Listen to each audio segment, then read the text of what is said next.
Welcome to the Armchair Expert. I'm your host, Dax Shepard. Today, I'm going to speak with one of my best friends, Seth Green. You know Seth Green. You love Seth Green. It's impossible not to love Seth Green. He has been endlessly funny. He is very, very witty. And if you're in an interview with him, which I've been several different times, you have to really bring your A game because he might be the fastest mind in the West. He has a very successful show, Robot Chicken, that he produces and believe writes and directs. He is a voice on Family Guy. He, most importantly, was in Without a Paddle, where we met and fell in love. Let us regale you now with some of those stories. He's an armchair expert. He's an armchair expert. One of my oldest, dearest friends, Seth Green, has come by to the Armchair Expert. It's so exciting. And probably no other friend do I have in show business has been along for a longer ride. Is that true? Well, yeah, because you... Do I predate like Tom? No, he was on Punk'd. Yeah. Okay, yeah. So you and Tom Arnold are probably like my longest standing show business friends. But you and I had such a unique experience together, or at least what I would, certainly the most unique experience of my life. Me too, man. Yeah. Like from the get, because I met you at Groundlings. We got to do, didn't we do, what was it, like a Tuesday night? Yeah, Cooking with Gas show or something. I think it's Thursday, but I've lost track. So we got to do that, which is always like just a gang. Groundlings is an stage. improv theater in Los Angeles that I was a member of. And then they have guests come in and they join the improv team. I got to go a lot because Mindy Sterling, who played Frau in Austin Powers, is a teacher there. And so she invited me to come. She was my first level teacher. Yeah, she's the best. Man. Yeah. Groundlings was legendary because when I first started coming to LA, there was a restaurant called Ed the Bevics, which was like a 50s. Oh, yeah. And they're mean to you. Well, all of the waiters were deep improv performers, and so they crafted a particular character that was in the vein of an old 50s soda hop or whatever they're called, but with the explicit goal of being offensive, right? At least the one in Chicago that I would go to and the one in Phoenix I'd go to, they're pretty mean to you in a funny way. Yeah, this was definitely fun. It was like my favorite place to hang out. And when I found out that all of the people that worked there were actors and that they all came from the same school, that was pretty exciting to me too. So I'm always thrilled to go work out there because that's what it's like. We met there, and then you fucking punked me, man. Like you yeah. Oh my God, that literally slipped my mind. That's hilarious. Because I was thinking, no, we've known each other since Without a Paddle, and then I was like, oh right, we've been in the ground. No, you're right. You punked me. Yes, and what the hardest mark we ever had to punk, by the way. What was it? What was your punk? It's so stupid. So I was hanging out with a bunch of the kids from the 70s show. I'd known Danny since we're kids even, and Mila was on Family Guy. And then Wilmer was in Party Monster. So after we shot that movie, we spent a bit of time. I would just go to the Friday tapings, and then we would go out. It was really afterwards. a party, yeah. There was a really time fun. before club promoters were reality stars and there were cell phones, there were cell phone cameras. So it was just a different world at that moment. Yeah. And we would go out on Friday nights and we would like go. You love to dance. Nobody knows that. I know. That's what I'm here to tell people. Now everybody knows. And then Seth's a very good dancer. That's legit. But you're a very good dancer. Accept the compliment, please. I just like to feel music. So one night, Will is like, "Hey, I'm doing a charity thing. I want you to come after the show, okay? It's like a casino night for charity." And I was like, you know I don't gamble, but all right. This is right around the time, like, Kutch and I had so many not great interactions. You and Ashton. Right. Sure, and so I was really trying because he's friends with a bunch of my friends and I've got no reason to dislike him. I was like, I bet we could get along well. That's the setup. And then that's the backstory. So it's the Tower Hotel. Is that right? Right. Now, I had just been to this location the week before for a table read in that exact room. Here's how trusting and not suspicious I am. When we pull up to the front of this hotel, there's a massive media van with an extended tower. And I said out loud, "Oh, somebody's filming something." We shot the Italian Job on the roof of that same place. So I'm like, I've spent time in that building. Yeah. Anyway. we go in and Erica's there, Erica Christensen, who you were very good friends with. Yeah, because she and I realized really quickly that we weren't gonna date each other and that we both liked a lot of the same stuff, and we're not great in crowds, but we like made each other a safe place. You know what I mean? Yeah. So she was there and there were only like 10 people there. And I go, guys, your event is bombing. This isn't good. If this is a charity, you're not going to raise a lot of money.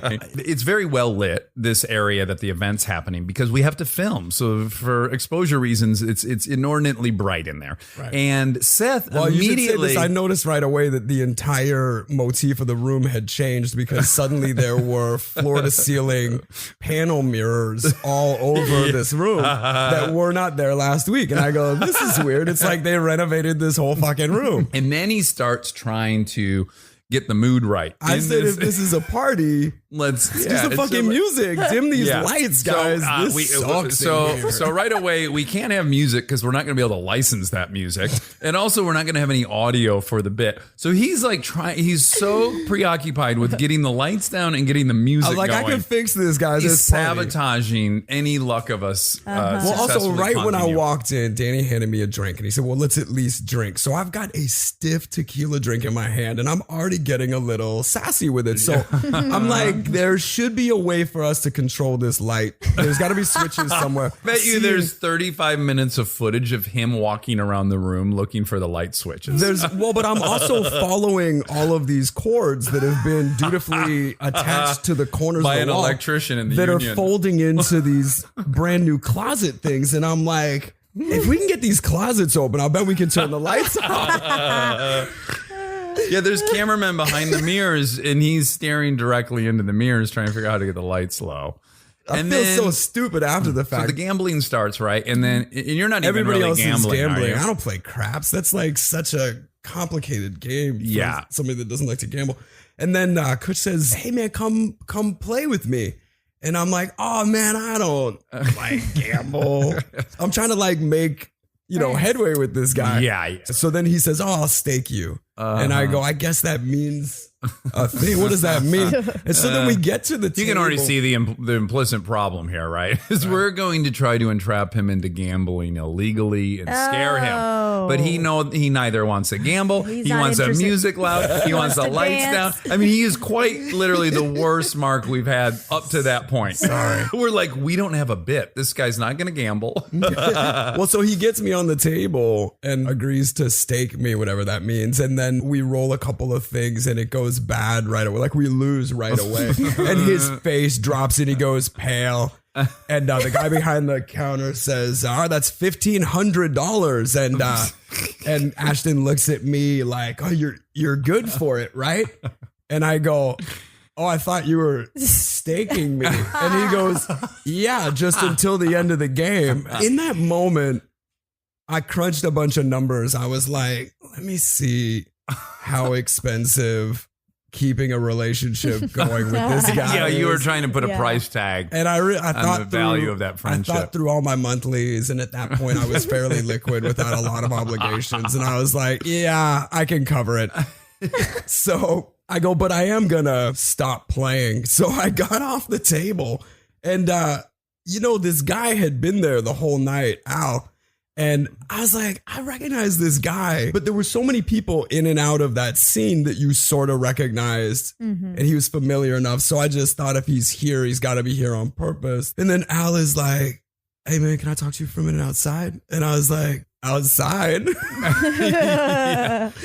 There's 10 people in here. Why do you want a private conversation on the other side? Because we of have a this great door? shot in the hallway that's well lit. Right, that right, we right. need to get a close up for this. So he takes me outside, and like the first thing he says is, "Hey man, I gotta tell you, I really like you in Austin Powers," or something like that, which immediately made me uncomfortable. And I was like, "Cool, thanks." And he goes, "So I want to help you out. In 45 minutes, this place is gonna get It was raided." that long. That's what the he said to me. timetable? He said, "In 45 minutes, this place is gonna get He must have raided. been off script at that point. So he said, I need you to help me." And I go, "Help you what?"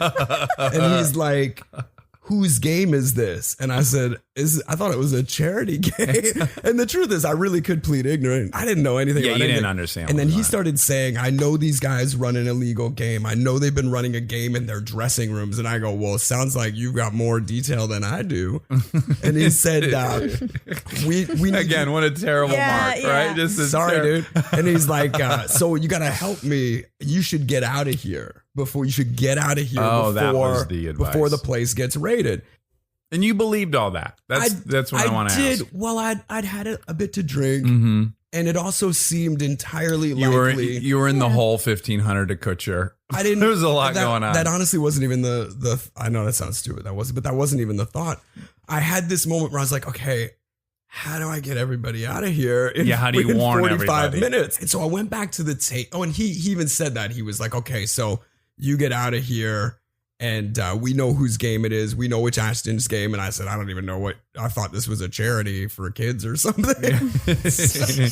We go back in there. And I think the thing that immediately happens is I go to Kutcher and I'm like, hey, man, let's wrap this up. Why don't we get out of here? What if we like. Why don't you shut down your charity event What really if we quick? finish this game and instead like we leave? Let's go to a fucking thing. What was really interesting about the show is that you went into each bit thinking, okay, well, we're going to trick this person into thinking they're somehow legally liable for something, right?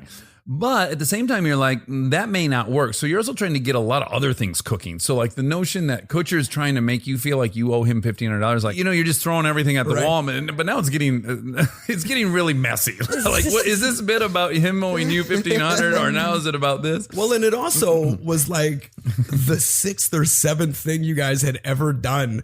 And so I had no idea the show existed. That's what I was gonna ask. I had Yeah. no idea that Ashton had a side project. Well, that's what I always lament about the fact that all the actors that came after me, when the bit was over and they yelled, "You got punked," that meant something to them. But the first season, I was in a position of like people were either terrified or mortified or whatever, and I'd go, "Don't worry, you just got punked," and they just stare at me, and I go, "It's a new show coming out in March on MTV. People are saying it's good." Like I'd have to kind of then explain what punked was. The reviews There was are no positive. relief to hear It's gonna you're be on good. punked prior to it airing. Well, so like what immediately followed me trying to get everybody out of there was obviously a sped up timeline where within moments of me saying, hey, let's get out of here, somebody somersaulted through a window. It was the craziest thing I'd seen. And it happened right in front of us. And then all the doors opened and there's like half a dozen guys screaming, down on the ground, everybody get down on the ground, get down, everybody get down.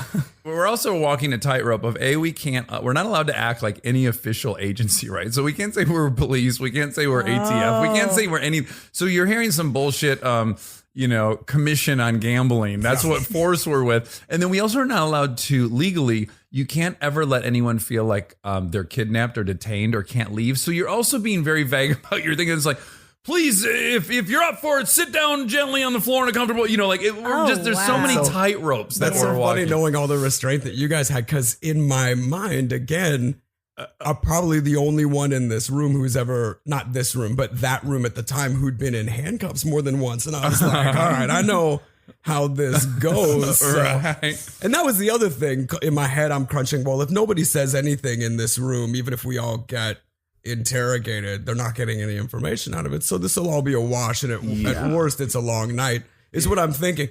And Dax confessed to me later, he kept his back to me the entire time. Yeah. Because he knew I'd make him, at least from a familiarity standpoint. In my mind, actually, I was like, there's no way that Seth Green remembers doing a show at the Groundlings with me. But maybe he does. Well, and the second the shit was over, you turned around. I was like, fucking you, dude. I was very flattered. Well, so we're all on the ground, and Kutcher and I are like a foot apart, eye to eye. And as I go down on the ground, I look him square in the eye and just shake my head, Ashley Judd Heat style. You know what I'm saying? I'm just like, not a fucking word, dude. And we all go home tonight, right? And in my head, I'm thinking this kid's got such a promising career. And then we're on the ground, and Al walks around. He's like, this fucking game, dude, I know it's the thing, and you told. And then he says to me, now, why don't you stand up and tell everybody what you told me outside? No. And I looked him in the face and I was like, why don't you tell everybody what I said outside? some colorful background, which is relevant. is if I had to say the defining characteristic of Seth Green from the second I met him, all through the times we've been friends, and it's only gotten emboldened by every decision I've ever seen him make. Integrity, number one. I've never met a guy with more fucking integrity. If there's one human being in the world that would never rat you out, it is Seth Green. So the notion Does that you make me criminally compliant? no, it just in a weird way, without us ever even knowing why this would be the perfect scenario, is that all your actions up to that point in life, you have a reputation of integrity, and rightly so. And so it's just really ironic that of all the things you could have been accused of, is the opposite of who you are. Well, it made it easy for me to look good in the mix because I could just Yes, I thought you really shined in that episode. I think That people was were like, "Oh, he's a dude I want on a bank rob job." I had some very weird. I had some surprising interactions as a result of that show, or just people that I would have never thought would give me a second look. Were like, "What's up, dude? Saw you get punked." Stayed strong. Yeah.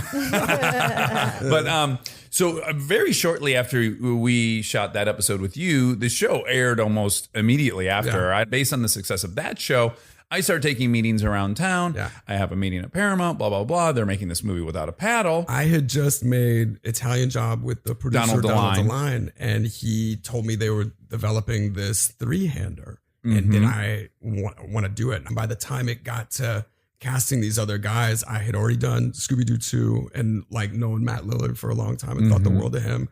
And then obviously I had strong opinions about you. So when we got to read together, Wow. And specifically what happened is the studio was like, oh yeah, that seems like an interesting option. This kid from this show that's popular, maybe that's got some value. Yeah. But I had never acted in a movie ever. I had never had a screen test. I had what a risky long shot it must have seemed like at the time, but it was. It Yeah, was a but- huge gamble for Brill and DeLine and all them. But I would say you got me that role because once it got to the point where they're about to issue contracts, they go like, oh fuck, we better find out if he can act. So it kind of went from I had all the right meetings, I had talked my way into the job, and then all of a sudden I was like, oh wait, you got to do a screen test for Sherry Lansing. And now I get really fucking scared. You're gonna take this fucking compliment whether you like it or not. I was very nervous about having to read the script, and Steve Brill, the director, was really smart and kind enough to go, "Oh, you're really good at improv. If I can make this audition largely improv, I think you have a shot." But that very much required that like long form Seth, in character improv. yeah, in not just character, being funny. and then also moving the same beats of that scene forward. Yeah. And Which is a skill, man. But that fell onto your lap because you were already cast and you were a part of my screen test, which was nice of you. But thank God you could improv so well because there's a lot of brilliant actors who don't improv. They're just not the thing they do. And if they were in the situation like, okay, we're trying to get this kid this role, you got to improv with him, you got to join him. Right. They might have said, fuck that, or just would have sucked at it. So my screen test was largely improv with Seth Green, and it worked beautifully. And that's how I really got the job. Had it not been you in my screen test, I probably wouldn't have got it. Well, thank you. That's very sweet of you to say. But obviously, you got yourself that job by being awesome. Stay tuned for more Armchair Expert, if you dare.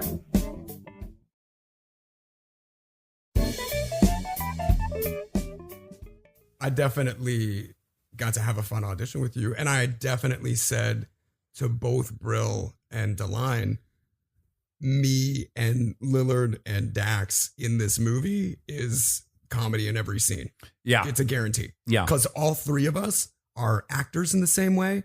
So we're going to start everything from an incredibly honest place, no matter what the character is. And then we'll be funny because we all know how comedy works. But for me, from my point of view, I had never been in a movie. I was very, very nervous. Yeah, and I it guess wasn't not. like I Haven't you had done two scenes in a movie. Didn't you do that thing with Will, or was that after that? Well, like I was in a scene in Cheaper by the Dozen. Yeah. I was in a student movie, but I had by no means been one of three leads in a studio movie shooting in fucking New Zealand. And that was probably your 25th movie or something. And I got down there and you guys were both so generous. And Because we were both young guys who had people be generous to us. but you, Seth, had started doing movies when you were 10 years old, right? Seven, right. You were in a Woody Allen movie at what age? 12. 12. Yeah. But and then what age are you in Better Off Dead?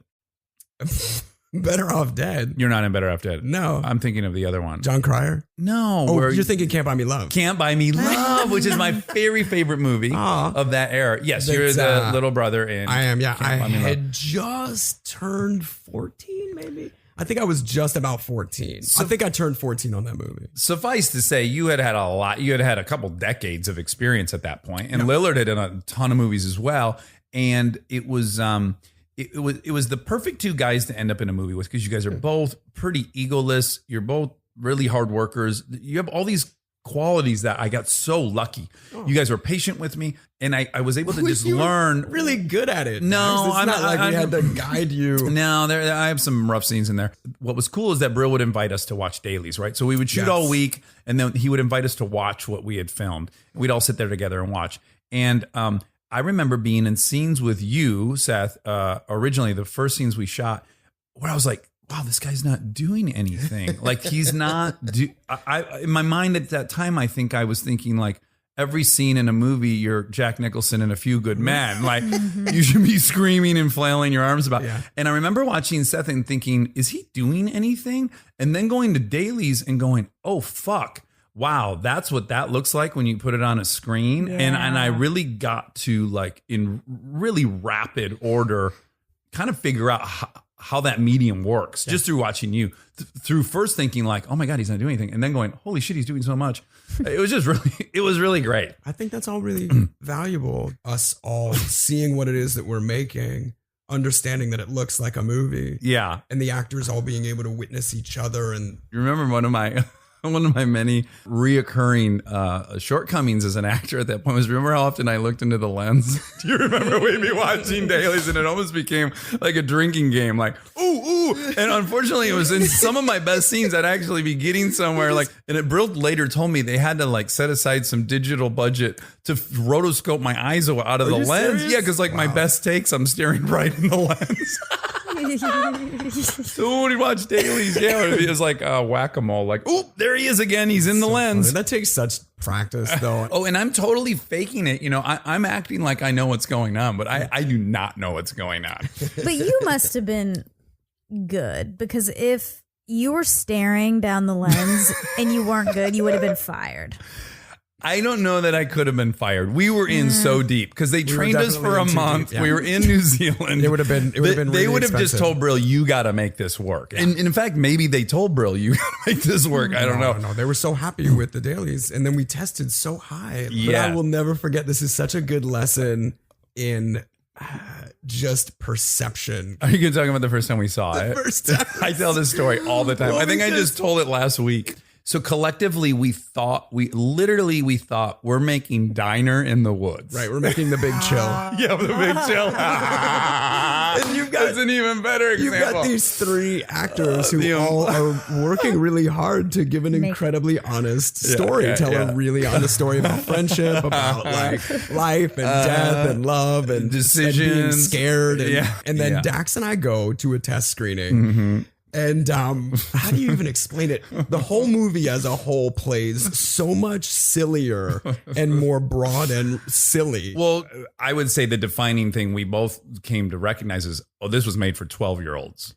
Yeah, it did. Right? It did feel really young. You and I both over the last 14 years have come to love that movie in a way and really appreciate it. And I think, or at least I'll speak for myself, I've come to recognize why people love the movie. At first, it was just a little bit jarring that we thought we were making one movie and it just wasn't that movie. Dax and I sat together, like practically holding hands. We probably were holding each having other. like a really indescribable emotional experience, and then even worse, it's like Tommy Wiseau watching the Room with an audience and seeing everyone like,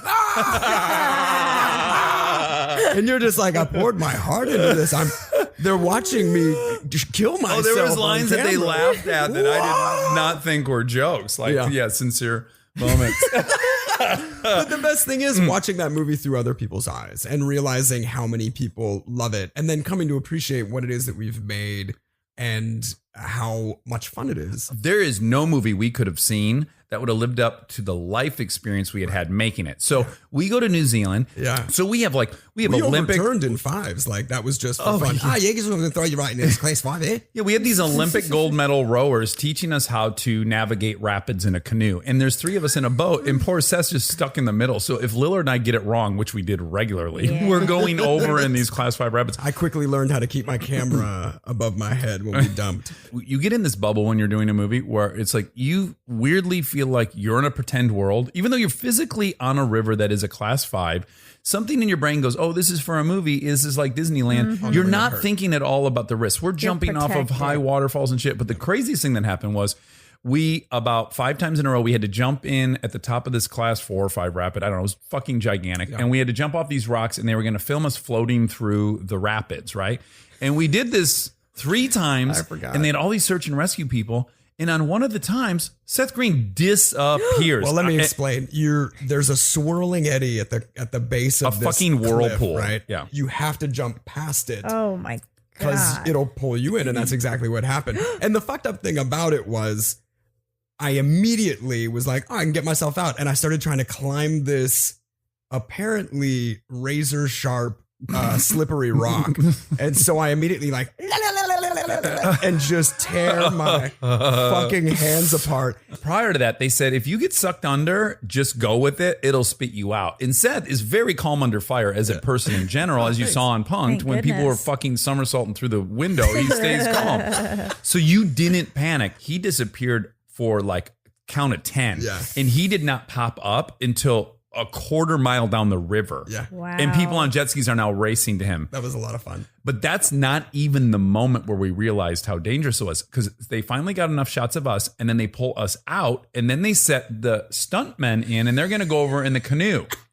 They do the exact same thing we've just done 5 times, and a guy breaks his head open, has to get rushed to the hospital, is in the ICU, and this guy's an Olympic fucking rower. And we go, oh, Jesus, the Olympian just got hurt doing this. Oh wow. So suffice to say, there was all these like really heightened moments that would never happen in your real life that were happening daily for us. We're working with a fucking real 10-foot bear that's 1,400 pounds, Bart the bear. That was Every day was something cuckoo. to date one of the more amazing experiences of my life. There was one moment that kind of trumps all of them for me, is that they kept Bart the bear in this horse trailer.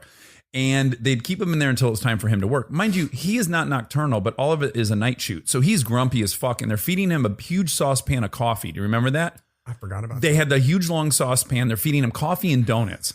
So he's eating sugar and caffeine. He's so irate. And so he's in this horse trailer, and all of a sudden you hear, and the horse trailer is rocking back and forth on 2 wheels. And Doug goes, oh, I gotta go in there. And Doug opens the door to a horse trailer. This thing's going fucking King Kong in there.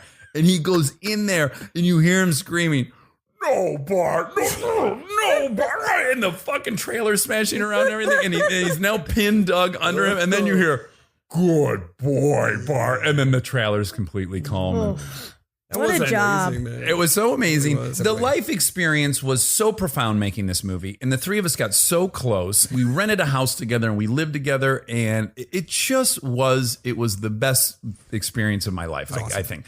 And then so, of course, no movie could they have played where we would have felt like had captured this thing we went through, right? Well, and by the time I got to the premiere, I appreciated. Come to terms with it. Yeah, I really had. Can I say what you said when we walked out of that screening?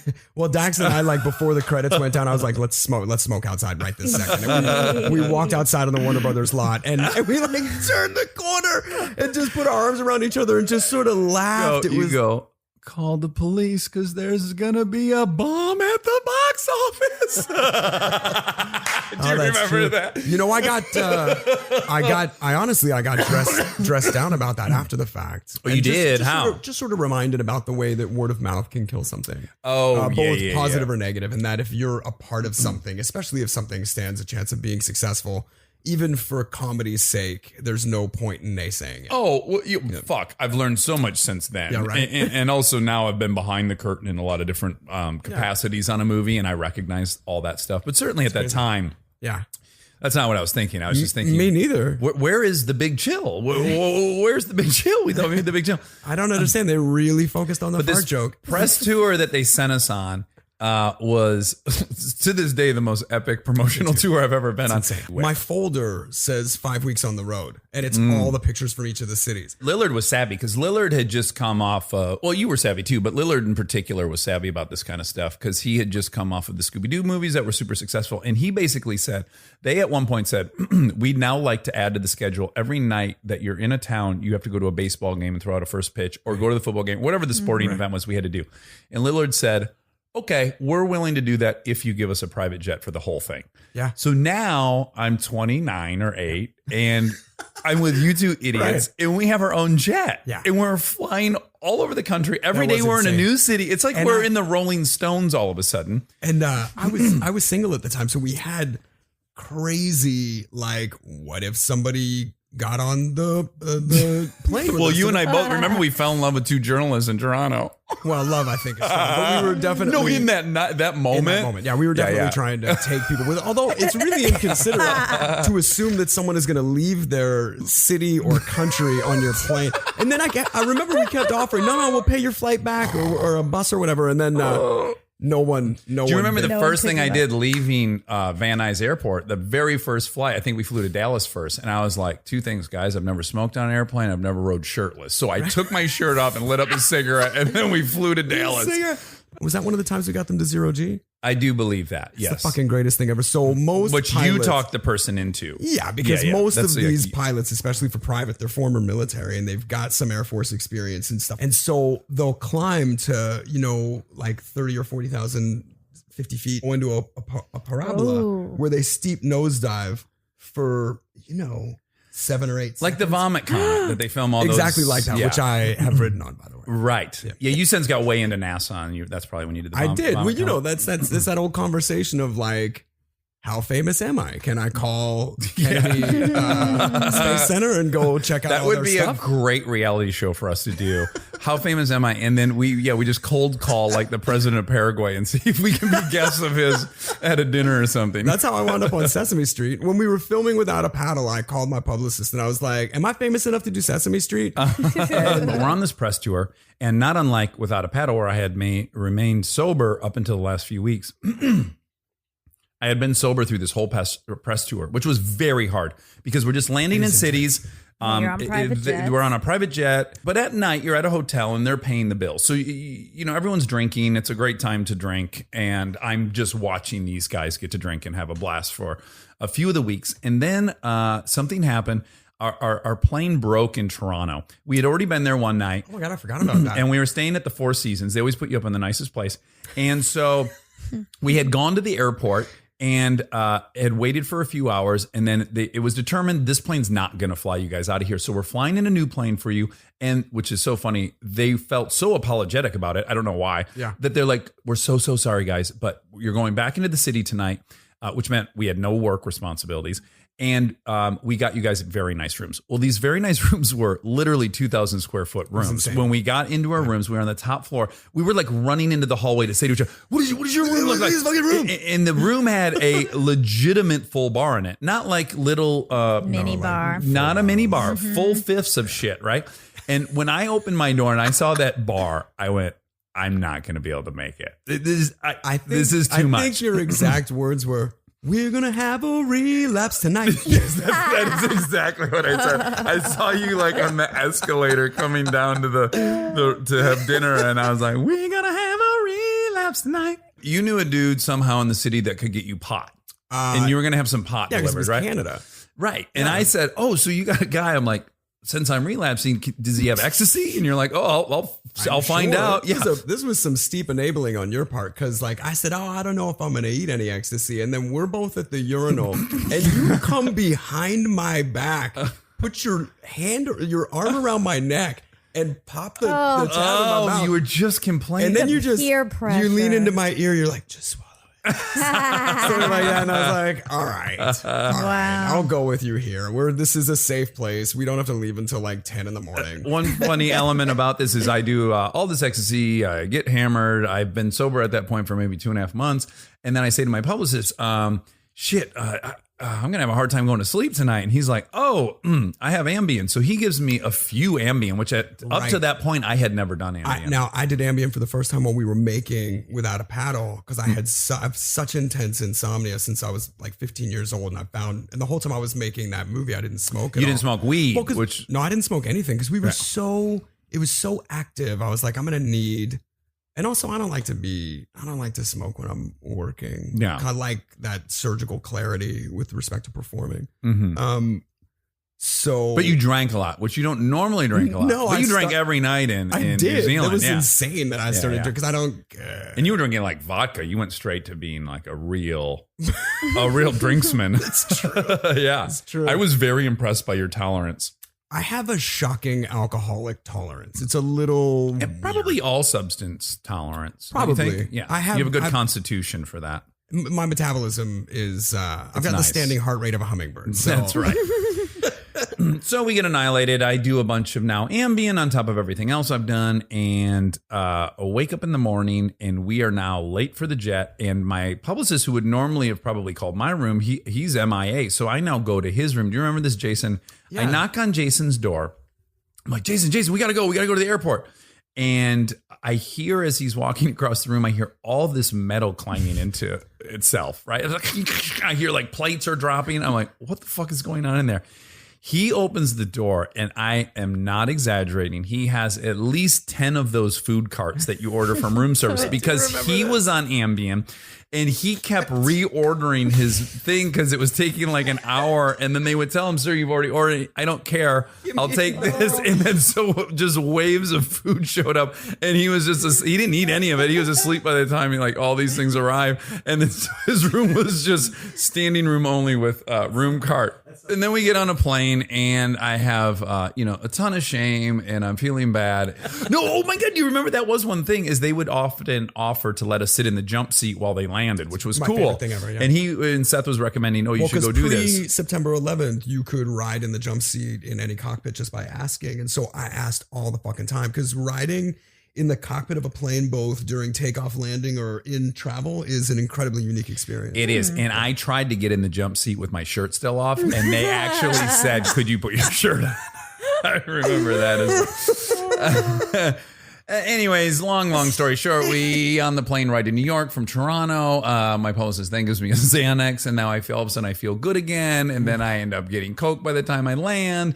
And then I go on Conan in basically a blackout. And then I was asked not to come back for several years. And then eventually they let me back on. It's good, Dax, because you got to get your shit together lesson before the scrutiny on you was so high that it was career ending. Yes. And the truth is you've got a long career ahead of you because you're a hard worker and you're talented. I was a hard worker. I question anymore. Really? Yeah. I get nervous as I get older that that you just don't try as hard? Well, I don't know that I have the fire. I don't know. I certainly, my ego, which is a very healthy evolution, my ego doesn't desire more success for the sake of success. Do you think you find so much satisfaction in raising kids that it's less compelling to create other things? 100%. I am so fulfilled by the experience of being a father. It gives me so much self-esteem.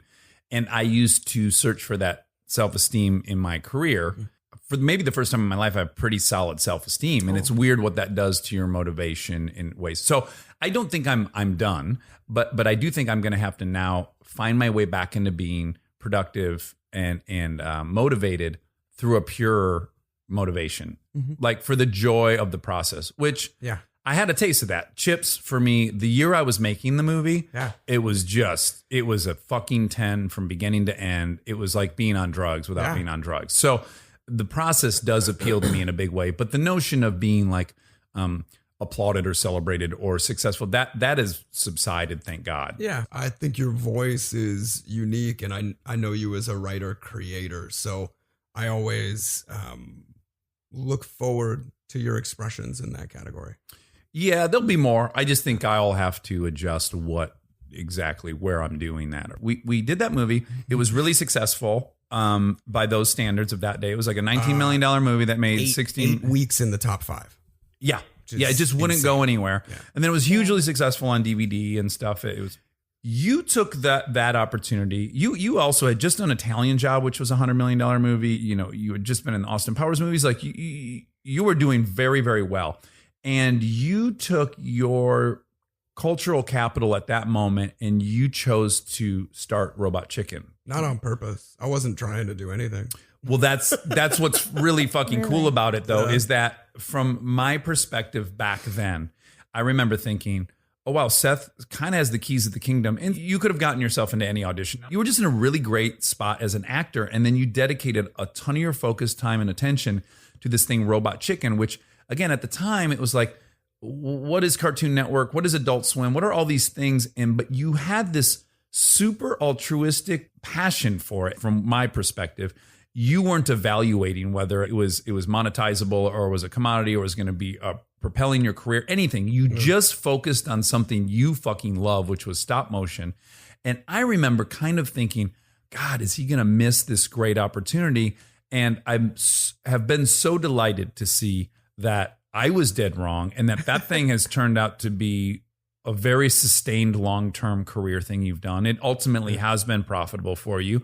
And you also were doing Family Guy and all these. It just makes me so delighted that you ended up crushing. Like you made decisions that I thought were kind of counter to perpetuating your career. And it's really impressive. And rarely do you see someone just going after their passion without any care in the world and being rewarded for it. And I love it. And it wasn't even my intent. You know, in the end of the 90s, the internet was just sort of on the rise, and the idea of making digital content, that's what I was interested in. I'd made a ton of independent film, and I understood that there's a very basic principle of people will only give you as much money as they think they can make back. Sure. And they'll only invest in something that they think there's some value in, unless it's so cheap that it's negligible for them to spend on it. And that's where I was coming from, is like, I bet we can do something really high quality for no money because there's zero pressure in this space. Yeah. No one's looking at me to fail or succeed here. So we can kind of just do something. But I don't want to gloss over, what is it that gave a 30-year-old the level of self-assuredness and confidence to do that? It goes back to the integrity thing. I've seen you in a million situations. You're dead fucking honest. You have the best sense of humor about yourself of anyone I've ever met. Like, we must talk about Cha-Ching before you leave. But you just, I'm truly saying this from the bottom of my heart. You're so admirable in a lot of ways. And I feel like just your self-confidence has always been really obvious to me. And why and how? You're a fucking actor. You should be an approval junkie. You should be chasing any kind of acclaim. Is it the length of time you had been in the business? Or is it just your character? Or are you filling your well with self-esteem in a way that has allowed you to not chase that stuff? I'm not trying to put you in a position to brag, but I'm just curious. No. It's more that I don't.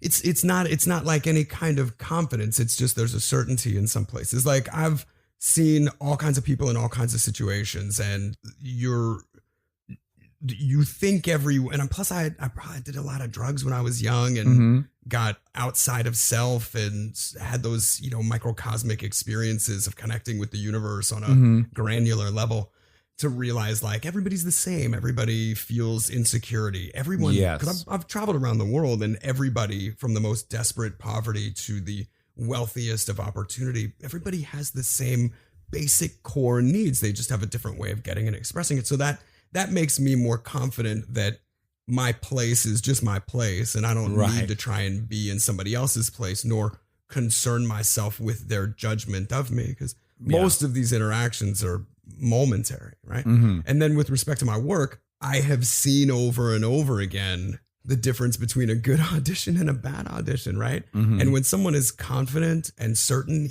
they make you think about it. They're like, oh, this would be cool to work with. Trick yourself into being confident. Yeah, fake it till you make it. That's with anything.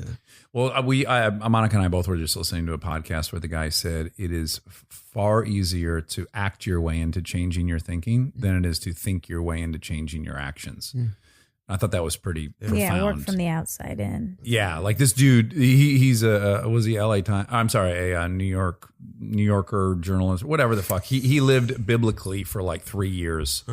to the letter of the law. And then he tried to become the healthiest person on the planet. And he did that for 2 years. And he's just done all these experiments. And he said it's crazy how much acting those ways will change your mental state. Totally. Yeah. I read this really fascinating article, I believe, in the New Yorker. It was by a psychiatrist who had met with a new patient. And the woman he was meeting with, he's going through this laundry list of things. You know, how much do you drink? How much do you do this? Blah, blah, blah. And she didn't really drink. She didn't do drugs. She was a very successful woman. And she said, all I do is I chew this nicotine gum. I chew a ton of them, probably like 24 a day or something. And he goes, God. in his however many decades of being a psychiatrist, he has started to notice that he can diagnose people's mental condition by what recreational drugs they use and what effect they have. So if he has a patient who does cocaine and can fall asleep, he knows, oh, that person has ADHD, because only people with ADHD can take Ritalin or a stimulant and then fall asleep. And if people smoke a lot of weed and are productive and energized by it, they most certainly are dealing with depression. And he said, what's fascinating is that people find their drugs that they need, that we offer some. We have Prozac, we have SSRI inhibitors, all these different things. They're just drugs we made, and people seem to find the drugs they need. So for me, I think that happens to be nicotine and caffeine. I've just always been on it. When I'm off of it, I'm very negative and have a hard time on planet Earth. I'm wondering, you love weed and you're productive on weed. Do you think you found your drug? To the extent that I need any kind of drug, I will when I'm like the whole time I was shooting this when I was directing the movie, I just didn't smoke. I just didn't. And did you have any did you have mood swings during that, or No, you're pretty high from making the movie? I was real high for making the movie. Yeah. But you know what's funny? I didn't smoke pot till I was in my mid-20s. Oh, really? Yeah. Oh, I didn't realize that. I had been battling chronic insomnia since I was 15. Uh-huh. And I just didn't drink. I told you, because alcoholism was real in my family. Yeah. And I didn't smoke pot just because it felt dumb. Yeah. Like stoners, like, durr, Yeah, that just didn't seem cool to me at all. I started when I was 16, I ate acid for the first time. And then I got really into psychedelics, but always from a scientific standpoint. Sure. Not in a recreational, like, let's go to this fucking house party. and Had get you these read the mushrooms, McKinney bro. book, Terrence I McKinney? read all of that shit. I was crazy about What was that Kenkeezy. called? Something about mushrooms in South America. What the fuck was that? It's Don't worry, Mom. Oh, I'll fine. figure it Electric out. Kool-Aid acid test and all of the beat stuff. poets. Yeah, like, me too. I got into Charles Bukowski. I loved him. Me too, like Bill Yeah. Burroughs and stuff. I just read all this. Yeah. You know, from the time before I was 15, I was going to substance and alcohol meetings with my mom. You and I share this amazing similarity too, in that we were raised by single mothers. Money was a big issue, and then there was a lot of substance abuse stuff around us. Yeah. We But I started going to those meetings and seeing adults honestly and like just unguardedly dealing with this shit. So Yeah. all around Los Angeles and Philadelphia, I went to meetings and I'm a little kid. Yes, right? yes. Barely 15 years, or I guess I was like 15 right then. And I got all of this information so fast that it made me never want to drink. It made me never want to do drugs. But I had read so much when I was young, and psychedelics, acid, mushrooms, those were all common themes and things. As part of a school project, I read all this stuff about the government study with respect to psychedelics and marijuana. And I thought that was fucking fascinating. The idea of having a clinical study that was based on scientific analysis, your body and mind's reaction to different substances under different conditions. That to me is really interesting. Let's find out what biological reaction is caused by this stimulus. Yeah. And so that's what I did the first time I ate acid, was just like made notes, check my heart rate. Professor Green. I did until I got so high. Then you eventually cross over into the subatomic particle awareness, and you're like, oh, everything is one. I kind of can't help it. Yeah. But I didn't start smoking pot. Well, first of all, I had a huge period of time where I just didn't do anything. Like, Right. My time experimenting with all that stuff was between like 16 and 21. Hilariously enough, I was like, I'm done with that. I didn't start drinking until I was in my 20s, and I had just gone through a breakup, and You thought, I'm going to give this a shot. well, I was just out at bars and stuff, dancing, But it's still not your Alcohol's jam, not- really. You're not a big No. drinker still. No. Yeah. And the pot I only got into because it helped me sleep so well. But you also function very well on it, and you're still productive, and you're still very coherent. Like to me, like I think I was designed to drink alcohol. Like you can throw as much at me as you want, I'll still be standing. And yes, you know what I'm saying? You might black out. Yeah, I will definitely black out at some point, but you won't know I'm blacked out while I'm blacked out. That's or maybe fair. you will. That's fair. But yeah, it just seems like for whatever reason, physiologically, when I did smoke pot, I can't really function. I'm insecure. I'm thinking about what I'm saying, if it makes sense. But so one of the funnier experiences we had is while we were on that crazy press tour, we were at, we decided to get lunch. And we went to like a Chili's in a mall parking lot. Man. And we were in Philadelphia. Sure, Philadelphia, my hometown. Yeah, Right. we're in Seth's hometown, and we're pulling into this like Chili's, and Seth is like staring out the window. He's really caught in thought, and he goes, "Oh my God, that's where my mother's car burnt down in front of the school bus that was taking me to summer camp." Yeah, my mom's beater caught fire while we're all loading into the bus. And I remember the girl that I was trying to flirt with was like, "Oh my God, somebody's car is on fire." And I was like, "Oh, well, let's give him some space." The best thing for us to do would be to look away from that car fire and not question whose car that is. Or who that redheaded woman is running frantically around the burning vehicle. I won't out any specifics, but I do remember reading an article a couple years ago about you guys renegotiating your Family Guy deal. And the first text I sent to Seth was, "Congratulations on your renegotiation. I hope you burn down a car in the parking lot of Chili's to celebrate like how far you've come." But it's another thing that really I find impressive about you is that, again, your confidence is so high. Your self-esteem, by, again, my estimation, has always been really impressive. And in reality, you're starting from some places that don't breed tons of self-esteem and self-confidence. Well, but it's also that I'm not aiming to be something else. I'm not, 5'4", saying, I don't understand why I'm not getting called to play Jason Bourne. Like, there's no... Right, but you're also 5'4", and you've done really well with ladies. Prior to your wife, I've met I've met many of your girlfriends. They're all beautiful. They're not with you because you're famous. They're in love with you. Like you're a boss, and I think it's awesome. This guy. Your wife Claire, who's such an enviable life, bona fide 10. She is says wild about the you. guy who married a 10, a proper 10, who married a literal princess. No, we like each other. Yeah. Yeah. So all this time goes by. You do a lot of Robot Chicken, and then you also you're on the Family Guy, and that's a great safety net, right? Isn't that just If that ended tomorrow, I would say, holy shit, I'm still the luckiest guy on the planet. I can't believe that's a job. Yeah, because we have that in our family, which is Frozen. Just out of nowhere, this thing happens. All these jobs. I think that's what people don't recognize when they go like, "Oh, why'd you do that job?" or "Why'd you do this?" or what.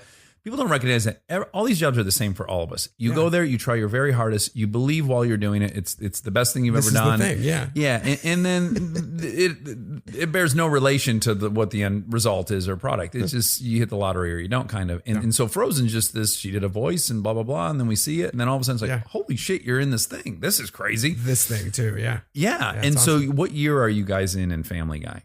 This is our 16th season. Oh my God. What the fuck? And it's a hit still, right? It's still like a giant show. We recorded our 300th episode. Oh my God. It's insane. And so how has that helped you make the decisions you've made? Well, I've never been the type to live beyond my means. No, you're very frugal. I remember when we were doing Without a Paddle and you came to the table read and you were driving a fucking Honda Civic and all I care about is cars. And I thought, look at this guy. He's a bona fide movie star and he's driving a Honda Civic. It was manual. It's really good for you. And remember, I was driving an Escalade and you go, whose douche mobile? Or what did you say? Whose dickhead mobile is this? So you're right. You've never, even when I met you and you had plenty of money, you had a very modest apartment in the valley. Say, and I still live that way. I think that's actually a good way to live. But I do crazy shit like put the fucking water slide. Yeah, you have an elaborate, in labor intensive, construction intensive water slide. You have the kind of water slide that was at Wet and Wild when I was a kid. It's in your backyard. It's a repurposed tube from a former water park. The thing that people usually want to pay you a lot for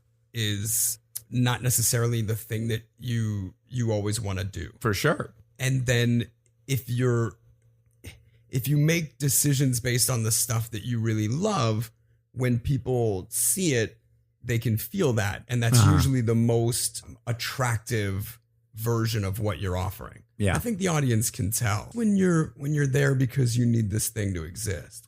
So you have your own studio That I share with 3 partners. that you yes yeah.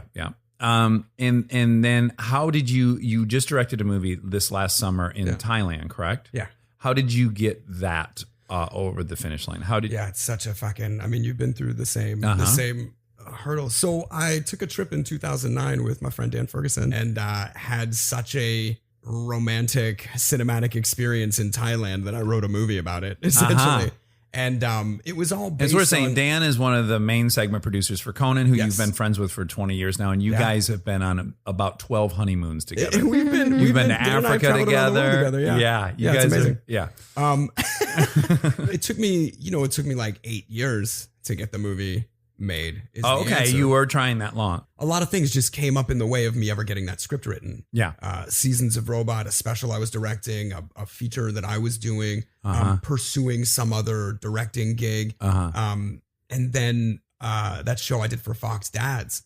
While I was making that show, the actress on it that I had most of my scenes with, Brenda Song, I was like, oh, she would be this one character in that Thailand movie. This would be perfect, actually. And so that reinvigorated me. And when that show got canceled, I was like, man, I better fucking write this thing or I'm never going to write it. And so from that moment, I started writing drafts. I went to Vegas. It seems like the single worst city in America you could go to write. You went there to write? I don't have vices like that. So what Vegas provides for me, the hotels are incredibly quiet and I like to stay high enough that you can see the whole place. And then also it is the only place I know in the country where you cannot leave your room for 7 days at a time. No one calls the cops and you can literally have anything you need delivered That's to a your good room. point. And Yeah. so since I don't gamble, you're changing. since I'm I gotta- married, since I'm not like looking to do a shit ton of drugs, I'm going there to focus. Yeah. It becomes an incredibly valuable space. I've actually gotten a lot of writing done out. Interesting. I've always taken the opposite approach, but now you've got me I intrigued. don't think you should go to Vegas. I to do think it. I should go to Dubai to write. Yeah. And I workshopped that draft for a while. I had a producer attached to it Mm-hmm. and I put a plan together. I met these producers in Thailand called Living Films that have been making movies out there for over 25 years. Are they expats or they are Thai? Yeah, one guy's American, one guy's German. Okay. But they both have Thai citizenship. Okay. And they're just plugged in and their heart was in the same place. They liked this movie. They wanted to help us make it. We knew there was an absolute maximum that anyone would spend on this movie the way that I wanted to make it. And I was really fighting for a particular cast, which meant that I could only spend so much on it. Yeah. And that was it. I met with like 40 financiers. I made Hit and Run for $1 million, which now I'll tell anyone. But at the time before it came out and I was promoting it, I was in this weird position where I actually didn't want to say it cost $1 million because I didn't want people to get their expectations low or think like, well, I'm not going to go spend $12 on a movie that costs $1 million. I had all these, It's all the ways to think yourself out of just letting people receive it. I've been doing my best to, because this is already not what anybody's going to be expecting from me, which is hard for me, but I've spent 30 years making movies and only in the last 10 years, the first category in my hyphenate is comedian. And A, I don't do stand-up, and B, I don't specialize in comedy. So it's a little frustrating. But instead of me being like frustrated by that, I just remember the audience only knows what you tell them. For the last 12 years, I've been telling them Robot Chicken, Family Guy. Also, side note, when you're feeling healthy, it's like, fuck, man, for people to have any association with you is like so lucky. Like I definitely have been there where I'm like, oh, I'm only this guy. And it's like, well, fuck, dude, you tell 12-year-old version of Dax, he's that guy when he grows up, he's doing backflips. For sure. And I'm not trying to poo-poo anything else that we're doing. It's just, I imagine there will be a moment if anybody ever sees this movie, it just won't be what they're expecting. Right. Well, hopefully it works well enough. So it's a drama. Ish. I mean, it's like Sideways, for lack of a better comparison.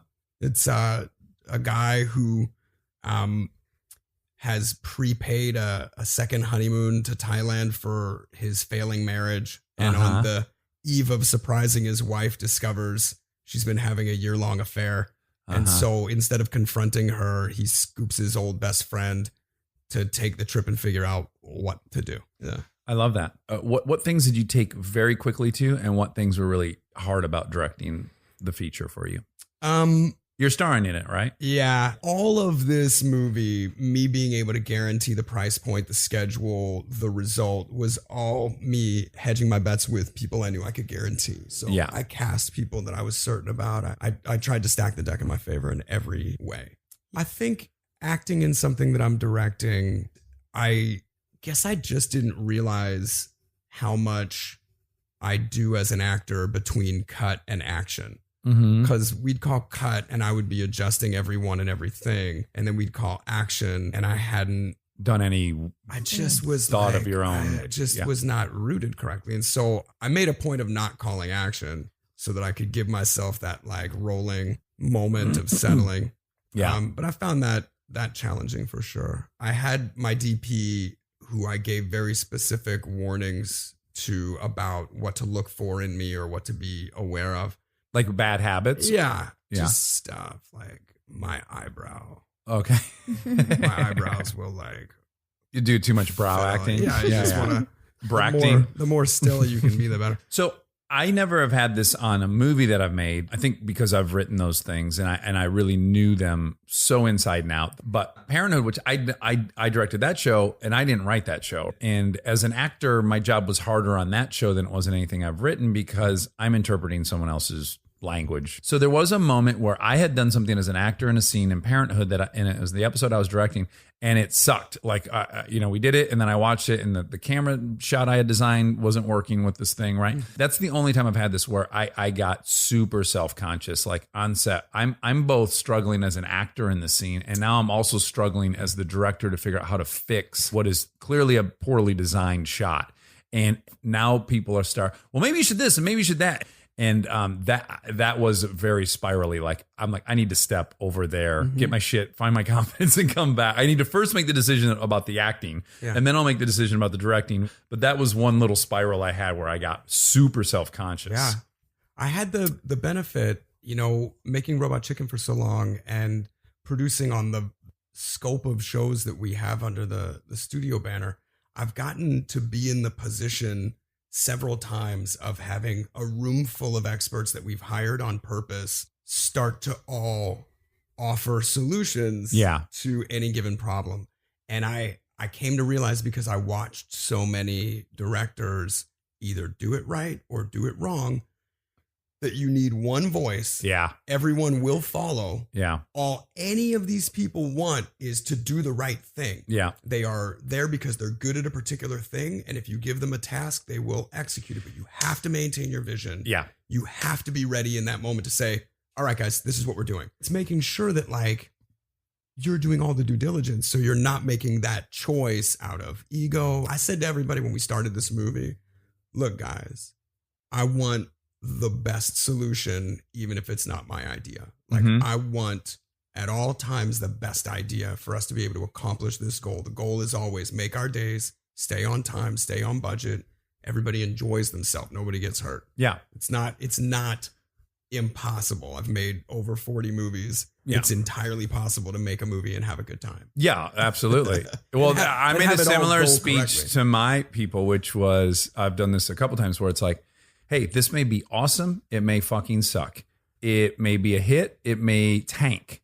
All that we know for certain is that we're going to spend the next 3 months together. And that thing we have control over. We can make this as fun as we want or as shitty as we want. That we actually have a say in. We don't have a say in any of the other stuff. Make this best memory we all can. How far in advance did you know that Pena was going to carry you naked? Because I have to tell you, I could not catch my fucking breath. From the second he walked into the bathroom, I was like, this is, it was me counting down to him getting hit in the face with your dick. Yeah. It was sometimes like, it's even more fun to know what's coming. Like a lot of times you want to bury what's going to happen, but sometimes it's so fun to know that this homophobic guy is going to get a dick in his face. It was like watching Hurt Locker. I just knew. Hurt Locker. Yeah, from the second he gets there and I'm naked on the floor, these two are getting intimate somehow. Pena will admittedly say he's from a little bit different culture than I'm from, in that he was raised in a Latino household, and there's a little more machismo, at least in his household. And so there was very little acting for him to do in that scene. And it was a late scene that I added in, like, you know, while we were already rehearsing. I sent him pages, and I like emailed him. Then I texted him, hey man, just wrote a new scene. You're going to hate it. Let's talk. So funny. But when you're directing, you have to remind yourself, I think, and it's actually what makes a movie great, is that the DP's making his own movie. The DP has an idea of what movie he's making, and he's making that movie. Your co-stars are making a movie they think they're acting in, right? And your sound guy has everyone is making their own movie in their head in all these departments.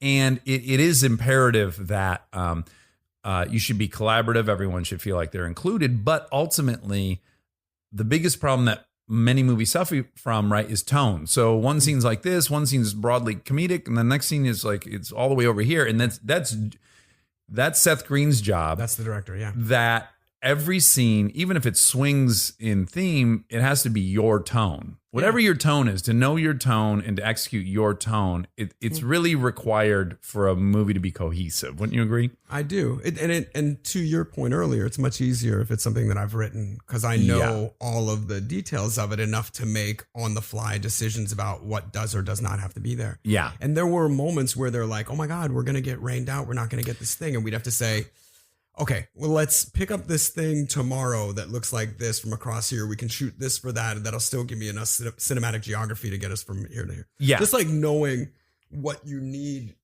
in editing gives you the ability to make decisions on the fly, to make your best decision. If you're Christopher Nolan or you're David Fincher, you do, or you're Quentin Tarantino, you do have 120 days to shoot, and you have the time to make sure that everything you planned is exactly on the day as you envisioned it. Yeah.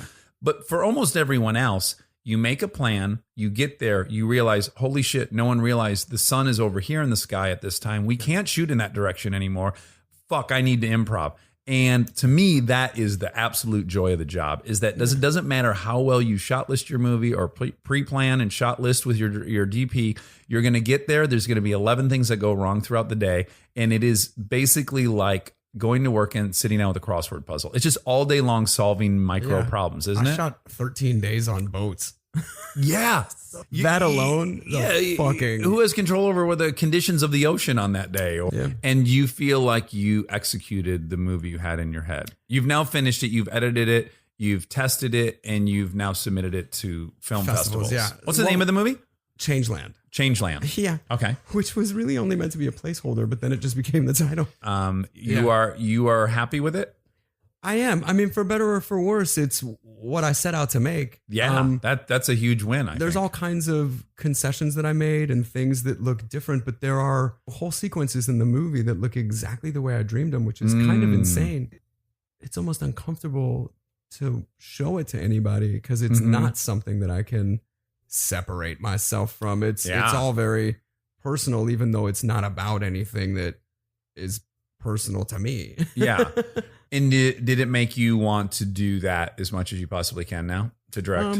I definitely like directing film. I don't imagine that I'll do a lot of directing for hire. I think it'll be something that I've been involved that with. You write again, or you Either develop. Something I write or something that I help develop. But I also, I love acting. You know, that's really my favorite thing, and the thing I wish I could do more of. Still. Yeah. Really?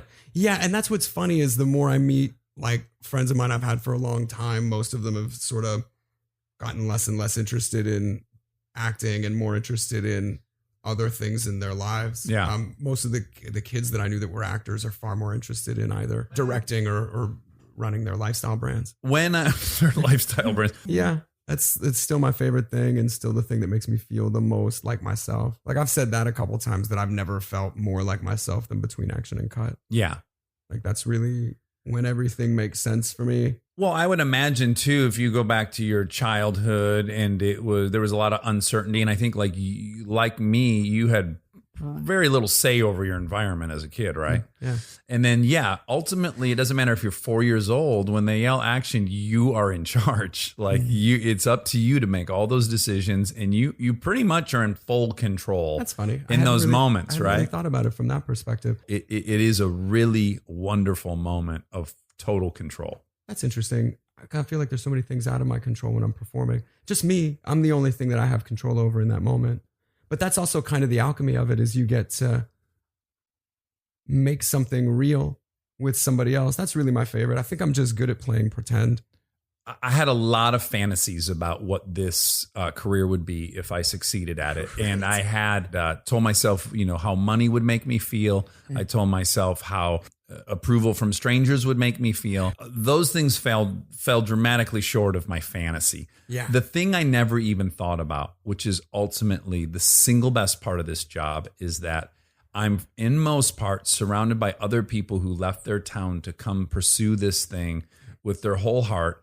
And they made it, and they're inspired, and they're grateful. And the actual community of people I've got to join has been the thing that so dramatically exceeded my expectations.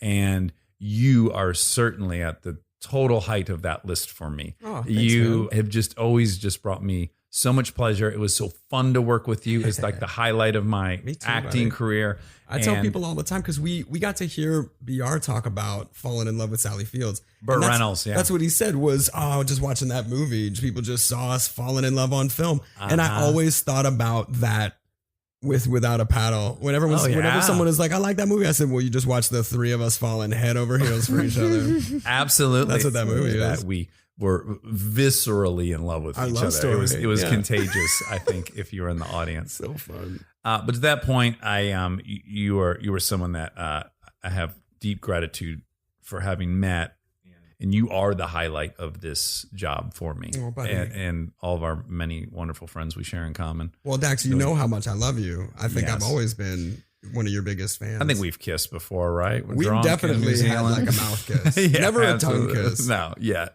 Wait, Cha-Ching. Oh, okay, You yeah, really you're right. wanted to You're bring right. The that last up. thing I want to talk about before you go, and I'll try to do it quickly if it can be done. Good luck. We're in the makeup trailer and Without a Paddle, and we're kind of exchanging some of our more embarrassing moments in our teenage years. And you start talking about an experience you had, and my mind actually exploded out of my ears. Growing up in Michigan, the two biggest commercials of all time in Michigan growing up were Where's the Beef campaign, and then this Cha-Ching campaign, which was a Rally's hamburger commercial. Yeah, also called Checkers in some, Checkers, yeah, depending of on the country. where you were at in the country. And this kid would be behind the counter. He'd be ringing people up, and he'd go, 2 hamburgers, 1 small fry, Cha-Ching. And it was so popular that in Detroit, the Pistons at that time were the champions, and Dennis Rodman was one of our big stars, and he had Cha-Ching shaved in the back of his head, and he drove a Jeep that had an airbrush Cha-Ching. You can't imagine something being more ubiquitous than the term Cha-Ching. Come to find out in the makeup trailer that you were the fucking kid in the Cha-Ching commercial. Yeah. And when you said that and I looked at you, I went, oh my God, that is you. That's where the story begins. Because as I recollect, you had shot this commercial. You don't live in Michigan or the Midwest, so you never even saw this commercial air. Yeah, it did you air have, in you have no California. clue that fucking Dennis Rodman has shaved Cha-Ching in his I saw it become head. a thing, and I knew it was popular for the company. But you have to understand, like, that Cha-Ching commercial was the 4th commercial I did with this ad company and the same director. I had done like Crush and some like anti-smoking thing. Like, I just worked with this guy all the time. Yeah. And then this one commercial becomes popular, and they say they want to make a second one. And that was like when we realized, oh, this thing is working. It's blown up. We're gonna Yeah. get to do another job. And then Rallies started bringing me to their like flagship locations. And the biggest thing that happened was I filmed their industrial, like their training video. Oh, okay. Like, it got really silly. Yeah, you were soup to nuts for But the the Rallies Corporation. biggest thing was they called me, and I don't even think I was 18, and No. they said that the New Orleans Saints Yeah. were playing in the wild card playoffs against the Oakland Raiders at the Superdome, and would I come lead a cheer at the Superdome? And they would turn it into like a weekend. I'd go visit like hospitals. They put you and- up at a nice hotel, first Yeah. class airfare. Yo, you don't even know. Like, my first day checking into that hotel in the French Quarter, I'm at the desk and there's like complimentary jambalaya or something. They're getting my So key, cliche. getting my key situated, and across the lobby I see Richard Simmons. And I said, I said, holy shit, that's Richard Simmons. And I'm so excited. Yeah. And he's looking at me and we're 50 feet apart. He is giving me the ugliest stink face. Like who the fuck is that? Really? And I realized that he wasn't happy. And so I like got so super hot and like turned away. And I go, Richard Simmons is like mad dogging you. And they said, well, the hotel gave you his suite. Oh, I didn't know that part. And of I the even story. said, I don't want it. You can have it. I don't want it. And so, But even though you knew that the commercials were successful, you did not realize that all of the Midwest. no, Right, because they had you on a little bit of a dog and pony show. The reason I know this in such detail is there is a video because you were coming down to lead this chant. The local news did a piece, a little slice of life piece on you, and they followed you through New Orleans, and you are, I think, 16 or something. Yeah. I'm And probably you're 17. you're in a trench coat phase. Sure. You had a trench coat on. Yeah, And you're I rocked that walking trench coat for a down while. Bourbon Street and super drunk, humongous middle-aged men are screaming at this little kid, Cha-Ching! Like right in your face, Yeah, I had, screaming everywhere you go. 4 armed New Orleans police officers with me at all times. I just imagine how surreal it would be to be 16 years old and to travel to New Orleans and everyone you're seeing screaming Cha-Ching From a at you. commercial. From a commercial. But also, can't imagine. but also remember that at that They gave you point the key to the city, right? They did.